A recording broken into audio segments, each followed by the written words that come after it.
Hey everyone, welcome back. Eric here.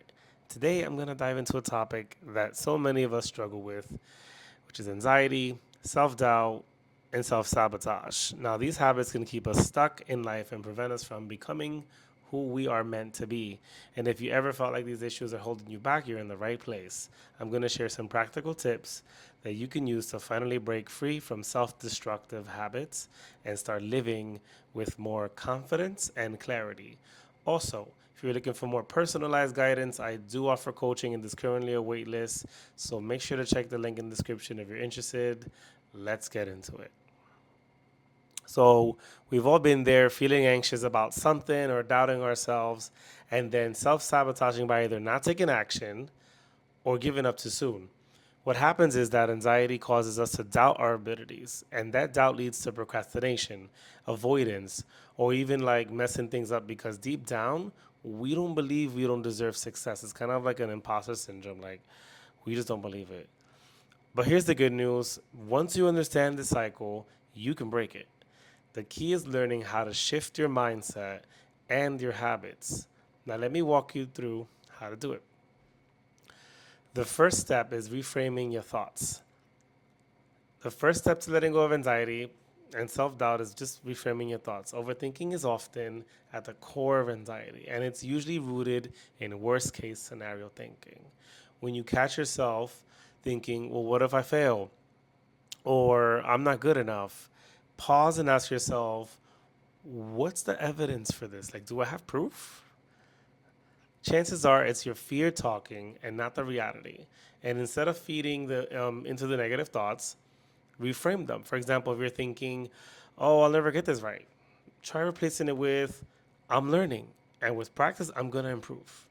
The more you practice this, the easier it becomes to stop those anxious spirals in their tracks. The second tip would be to practice self compassion. One of the biggest traps of self sabotaging is being way too hard on ourselves. I'm guilty of it. I sometimes put a lot of pressure on myself, and it's actually counterproductive. We criticize ourselves for every mistake and expect perfection at every step. But here's the thing self compassion is the key to growth. You can't hate yourself into success. So start being kinder to yourself. When you make a mistake, acknowledge it, learn from it, and move on. Treat yourself like you would a close friend. You wouldn't beat up your friend for stumbling, so don't do it. Don't do it. Just don't do it. Tip number three is set realistic goals and small wins. Overwhelm is a big part of anxiety and self doubt, especially when our goals seem huge or out of reach. This is where small, realistic goals come into play. Instead of focusing on the end result, break your goals into like bite sized steps. Really simple. For example, if you go to start a business, break it down into smaller tasks like researching your market or setting up a website. Each small win builds momentum. And before you know it, you've achieved a lot over time. Or let's say you want to lose weight, right? Like you want to lose 50 pounds. Say, okay, I want to lose 2 pounds, or maybe you want to like go down a pant size, right? Because sometimes you don't really lose scale weight, you might lose like fat, and then kind of like reshape your body. Each small win again builds that momentum. Focus on those smaller steps that help reduce the anxiety of the bigger picture and it keeps you moving forward.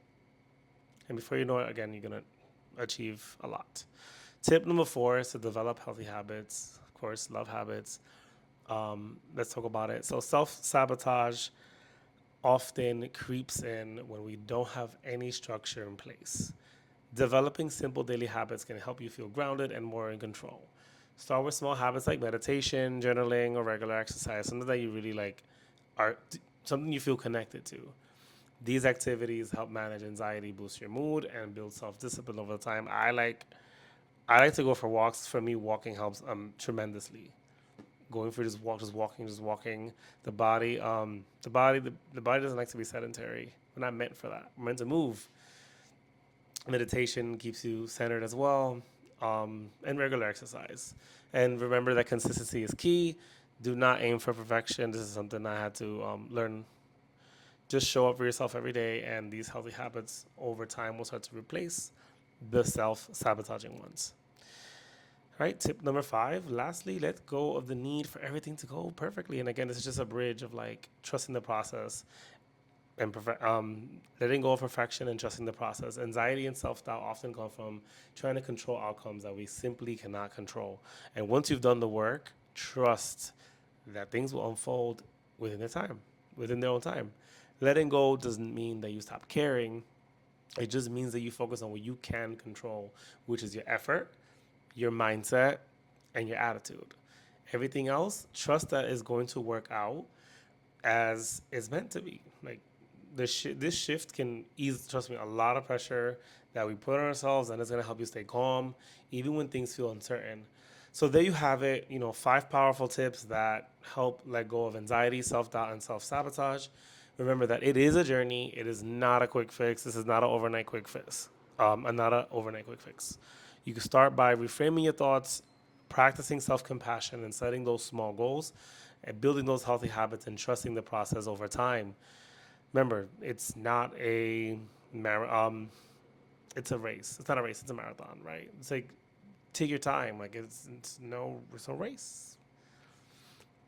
If this video helped you a lot, be sure to like it, share, and subscribe for more content on mastering your mindset and creating the reality that you deserve.